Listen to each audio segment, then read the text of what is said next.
Salut à tous, on se retrouve ce soir pour l'épisode 2625 de l'After Zap Image. On commence tout d'abord avec le FC Barcelone et c'est officiel. Le Barça portera un maillot spécial Rolling Stone lors du Classico. Donc voici le maillot que porteront les joueurs du Barça lors de ce Classico qui est prévu dans exactement 9 jours. C'est pas samedi là, c'est le samedi d'après à 16h15 contre le Real Madrid et ça sera ce maillot là que porteront les joueurs du FC Barcelone. Officiel également, Aston Villa annonce un partenariat avec le Vissel Kobe, une équipe japonaise. Le partenariat vise à offrir aux joueurs japonais talentueux la possibilité de jouer en Europe et à Aston Villa. En gros, un partenariat entre deux clubs, c'est-à-dire prêter des joueurs, c'est-à-dire les meilleurs joueurs en gros de Vissel Kobe, ils pourront peut-être aller montrer leur talent du côté de Aston Villa. Donc voilà, Vissel Kobe, n'oubliez pas, c'est l'ancien club par exemple d'Andrés Iniesta, concernant ces deux clubs et c'est officiel. Officiel également, donc la liste des 24 joueuses françaises pour la double confrontation contre la Norvège en Ligue des Nations. Donc match aller qui se déroulera en Norvège et le match retour qui se déroulera en France. On peut voir la liste de Hervé Renard, le sélectionneur de l'équipe de France Sport, il a appelé toutes ces joueuses-là. Donc en joueuses que je connais, je vois Genie Le Sommer, je vois aussi Amandine Henry, Guillaume ou même par exemple Wendy Renard est présente bien sûr pour ces deux prochaines rencontres. On va parler de Fabio Pem, donc qui a grandi avec Cristiano Ronaldo au centre de formation du Sporting. Donc il a envoyé une petite anecdote par rapport à CR7. Il a dit quand on jouait au Sporting, on vivait au stade le soir, on allait au McDo tous les deux pour récupérer les hamburgers qui allaient être jetés. On venait tous les jours parce qu'en gros ils viennent de familles pauvres, que ce soit Ronaldo ou son ami là qui fait l'anecdote sur Cristiano. Et pour manger tout simplement, ils allaient à la fin sortie du McDonald's, ils jetaient tous les hamburgers qui n'avaient pas été vendus, ils les prenaient pour les manger. Donc voilà, concernant bien sûr une petite info sur CR7. Et en parlant parce que Ronaldo on sait que c'est une légende du côté du Portugal, mais une autre légende c'est Eusebio. Les gars, regardez par exemple ses dernières performances quand il a joué. N'oubliez pas qu'il est décédé, c'est le 5 janvier 2014, Eusebio. Donc ça va faire 10 ans là, dans quelques mois qu'il est décédé. Mais avant il jouait au Portugal. Regardez par exemple ses derniers matchs qu'il a pu faire. Son dernier match a été le 28 juillet 1966, c'était contre l'USSR. Donc, le Portugal s'est imposé 2-1, il a été buteur. Donc voilà, c'est beau de revoir. Bon, l'application SofaScore n'existait pas, mais c'est quelqu'un qui a fait un petit montage par rapport à ses dernières performances, bien sûr, au légendaire Eusebio. On continue, on va parler d'Eden Hazard. Les 2 dernières années ont été compliquées. J'ai galéré avec toutes ces blessures. Quand tu atteins un niveau et que tu sais que tu ne peux plus l'atteindre, c'est compliqué parce que lui, du côté du Real, il voulait retrouver le niveau qu'il avait à l'époque du côté de Lille ou surtout du côté de Chelsea. Et en gros, il ne pouvait pas retrouver ce niveau et à cause de toutes les blessures qu'il a eues. Et voilà, c'est pour ça aussi que ça l'a fait réfléchir à prendre sa retraite et c'est pour ça qu'il a pris sa retraite. Donc c'est une déclaration qu'il a faite à la fin du match hier, le match caritatif pour les pièces jaunes.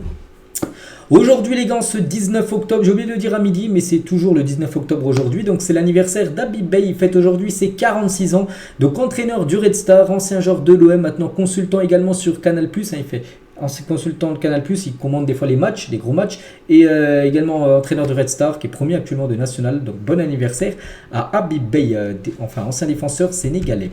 Tiens, des nouvelles de Dimitri Payet, les gars, qui a inscrit la nuit dernière son premier but sous les couleurs de Vasco da Gama. Il a permis à son équipe de s'imposer 1-0 contre Fortaleza. Donc voilà, l'unique buteur du match, c'est Payet, son premier but du côté du championnat brésilien. On est content pour lui. La story de Manuel Ugarte de retour à Paris devant le débat Benzema sur BFM TV, parce que Ugarte, il y a quelques jours, il a joué le match à Uruguay-Brésil, où l'Uruguay s'est imposé 2-0. Il est de retour à Paris parce qu'il joue et habite à Paris. Donc voilà, on peut le voir, une petite photo qu'il a pu mettre sur sa story Instagram.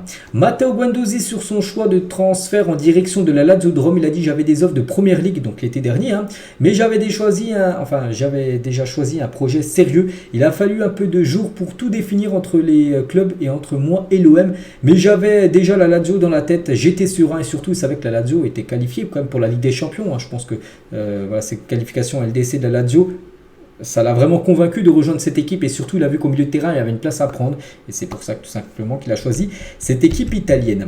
Regardez le programme du Japon pour les prochains matchs. N'oubliez pas que le Japon reste sur 6 victoires d'affilée, dont des équipes comme l'Allemagne qui a perdu contre le Japon. Donc regardez les prochains matchs, c'est des équipes je pense très abordables pour le Japon qui pourraient faire une magnifique série de victoires encore. C'est 6 victoires d'affilée. Prochain match c'est la Syrie, après il y a Vietnam, il y a l'Irak, il y a l'Indonésie, il y a la Corée du Nord, double confrontation contre la Corée Corée du Nord. Après, il y aura Myanmar et après la Syrie. Donc voilà, on pense que le Japon, les gars, avec, vu l'équipe comment elle joue, hein, elle peut vraiment enchaîner une très belle série de victoires. Valeur des droits télé des 5 grands championnats européens, donc en première ligue, hein, bien sûr les droits TV sont énormes, 1,8 milliard d'euros ça a été vendu, enfin les droits TV hein, pour diffuser la première ligue. En Allemagne c'est 1,1 milliard d'euros, en Espagne c'est 990 millions d'euros, en Italie c'est 930 millions d'euros, en France on ne sait toujours pas pour quelle somme la LFP va-t-elle réussir à vendre son lot tout simplement de matchs, hein, c'est pour la période 2024, donc l'année prochaine jusqu'à 2029, on ne sait pas. On parle d'une somme aux alentours, peut-être des 850 000 millions d'euros qui seraient annoncés. Bon, après, ce serait la somme la plus basse hein, parmi les autres gros championnats européens. Le Paris Saint-Germain réagit à la nouvelle blessure de Neymar. Donc, Neymar, on sait, hein, de nouveau blessé, rupture du ligament croisé. Du coup, le PSG, regardez, on peut voir, ils ont mis un petit message. Hein, c'était ce matin sur leur réseau Twitter. Hein, donc, ils ont mis @Neymar, hein, Força Neymar, force à toi, avec les couleurs, bien sûr, parisiennes. Parce que, bien sûr, n'oubliez pas qu'il a joué au PSG. Neymar de nombreuses années, 6 ans, donc voilà, le PSG a envoyé quand même de la force, bien sûr, à son ancien joueur Neymar. Et depuis son arrivée en Europe, Neymar a raté 140 matchs officiels. Il a accumulé plus de 28 blessures, hein, ça fait beaucoup. 7 au pied droit, 4 au pied gauche, 4 à la cuisse droite, 4 au pied gauche, 7 à la cuisse gauche, 2 aux côtes, 1 au dos et 3 diverses, donc Covid, fatigue musculaire, au rayon. Toutes ces blessures ont eu raison de Neymar, hein. Donc voilà, bien sûr, beaucoup de blessures pour Neymar. Là, la dernière, c'est ligament croisé, hein, c'est peut-être la pire qu'il a eu depuis le début de sa carrière. Et la liste, les gars, des joueurs, hein, il y en a encore plein d'autres, mais voilà, de grands joueurs qui se sont rompus les ligaments croisés cette saison. Hein, vous savez, c'est terrible blessure. Donc il y a eu Neymar hier. Militao, les gars, l'avait eu avec le Real Madrid. Hein, il est toujours blessé, bien sûr. Il reviendra normalement quasiment au mois de mars prochain. Jurien Timber, il a eu en tout début de saison Fofana, Buendia, Courtois, Mbolo, Jérémy Menez. Donc voilà, c'est fou que ce soit l'une des pires blessures et qu'elle touche autant de joueurs, parce que là, c'est seulement sur cette saison. Et la saison a commencé depuis seulement 2 mois. Il y a déjà tous ces joueurs-là qui ont eu la rupture des ligaments croisés. Par exemple, la saison dernière, je me souviens, il y a Martin Terrier qu'il a eu, il y a Minari, qui a eu beaucoup de joueurs. Donc c'est une terrible blessure, bien sûr. Donc on leur souhaite tous des bons rétablissements. Samedi, le Real Madrid se déplace à Sanchez Pizjuán pour y affronter l'équipe de Séville. Les Merengues devraient y affronter une vieille connaissance, Sergio Ramos, en plus qui devrait être titulaire. Hein, j'ai vu des infos qui t'arrêtent dans le 11 de départ côté sévillan. Puis il retrouvera le Real Madrid, bien sûr, son ancien club.